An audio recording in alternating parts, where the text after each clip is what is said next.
Hello everyone, this is Josh from Skills Wrenches, and as the title says, I'm going to show you guys how to get a dirt cheap, or even free if you play your cards right, V8 for your hot rod. This is my 1964 Chevy Chevelle. I saved this thing out of a scrapyard. It was legitimately about to be crushed. I picked it up on a Saturday afternoon. They were going to can this thing Monday or Tuesday. This thing came darn close to kicking the bucket, but there is a problem. And well, that problem is right here. This is a old 230 straight six that, well, is no good. It may turn over, it may run. It did run a little bit on my last video that you guys saw this thing in. Oh my God.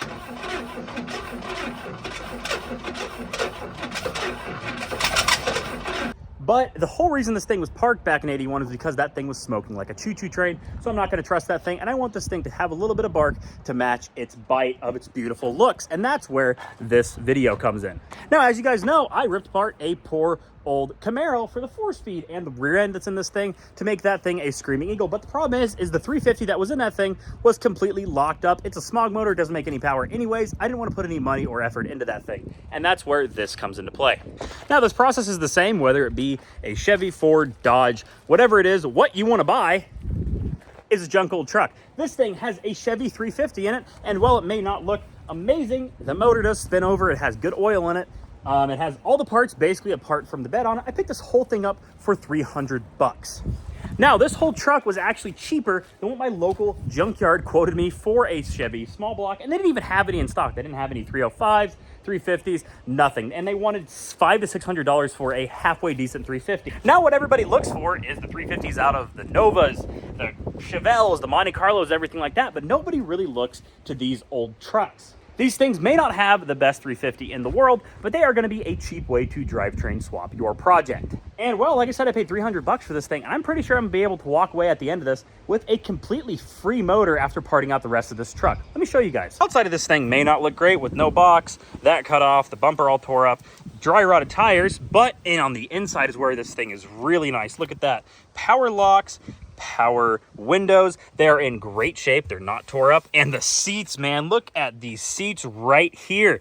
There is almost no bolster wear. That little trim right there is broken off, but these things are fully electric. They're amazing on both sides. It's got a little bit of tear right there at the armrest, but the center console is great. This is great. I've got the keys of this thing. These seats and these doors alone are probably going to get me $100 to $200 just alone in those two things.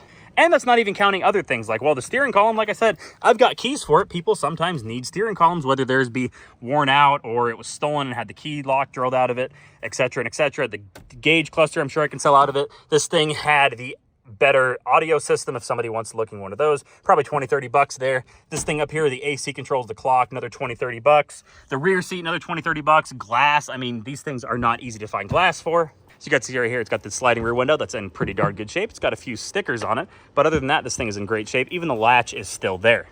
Then coming back to the rear end, $100 right there. And then the rest of it, I can throw off to the scrapyard and get most of my money back. Some of you guys may be calling me crazy, but I'm gonna show you guys some pictures of what these parts actually cost up on screen here. Alrighty, and as you guys can see right here with some footage I've got up here, various listings with these bucket seats in very, very similar condition, have them listed from anywhere from $200 to $300. That is not even including the center console. I can price these things up for 150 bucks. Somebody can offer me 100 bucks and boom, right there. That's a third of the price of what I paid for the whole truck just in the seats alone. Yeah, I can see right there.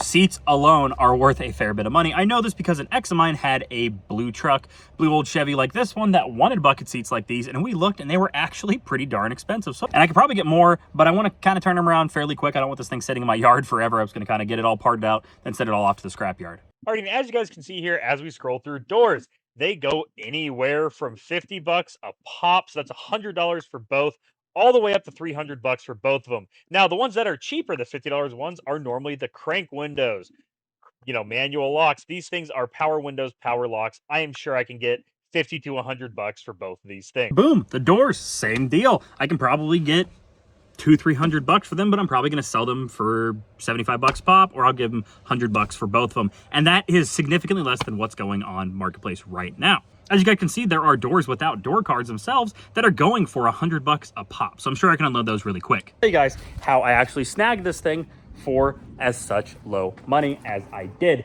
Now, the Facebook Marketplace listing only had one picture of this thing, and it was from about here. I'll show up a picture here. No interior pics, no under the hood pics. You know, not really a big description, just, oh, transmission blew out of it. I'm done looking at it. Get it out of me. Get out of here, 300 bucks OBO. I probably could have talked him down, but I just didn't feel like it. And well, I immediately messaged him saying, hey, you got pictures of the interior, you know, engine bay, things like that. Would you mind sending them over just so I know what I'm getting into? I really am only interested in the motor itself, but you know, if I can make some money back on the interior, that'd be cool. And I did not expect the interior to be this clean on it. And that's how I got it for so cheap. If the interior pictures were posted of this thing for 300 bucks, somebody would have got this thing a lot quicker than I did. So just look around for really, really bad, quote unquote bad, I don't want to call anybody bad here, but quote unquote bad marketplace listings that, well, if you need a motor, you don't really care what the rest of the truck looks like. If you can at least go out there, maybe not hear it run, because some trucks, you know, like this one, aren't running the starters out of it, you know, the everything like that, the transmission's out of it, wiring's chewed by rats. But if you can go out there, at least see the fact that the motor's got oil in it, it's got coolant in it, it spins over, you know, the transmission was blown out of it, so you know it was running and driving at that point, or it was wrecked. Cars that aren't running do not wreck themselves. This doesn't just happen, so they had to be running at least down the road at a decent speed to wreck themselves. Well, if you guys don't believe me, say, oh my God, that's crazy, you just stumbled across that thing that shouldn't have been 300 bucks. Right behind me is a late 90s, something like that, Dodge Dakota with a 318 in it. Now this is my buddy's truck. He straight up gave the thing to me. He bought it for 400 bucks as a farm truck. It was either 400 or 450. Drove it for a while. It has a 318 in it. It runs good. Transmission worked, all that fun stuff. Sold it to a guy who needed a parts truck for 500 or 550 bucks. The guy pulled the mirror or the windows out the doors, few interior pieces and the transfer case, and then gave the truck back to him. So you can find these things for pretty darn cheap with a running V8, whether it be a Dodge, Chevy, Ford, whatever you need. It's probably sitting up there at Facebook Marketplace. You just got to keep your eye out for it. But without further ado, this was Josh from Risker's Wrenches. I'm going to show you guys the whole part out of this truck here on this channel throughout the next couple weeks. I don't really plan, like I said, to keep this thing around for a long, long time. Probably 3 weeks to a month. Then I'm going to call the scrapper, come and get it. Same thing with the Dakota. I'm going to post pictures of it. List it as a part out. If somebody comes and gets the whole thing for 500 bucks, they can, or if they just want to buy parts off of it and I can send it off to the scrapper at the end of the day, that works with me. But you guys are going to see it all here on this channel. If you guys like this type of content, make sure to subscribe, hit the like button, hit that notification bell. We only do car stuff here on this channel. Well, sometimes we do electronics. I did rescue an old PS3 and an Xbox out of a trailer that's right behind me a little while ago. But if you guys like this type of content, make sure to let me know down in the comments. I hope you guys are having a great weekend, and peace out. See you guys later. Bye-bye.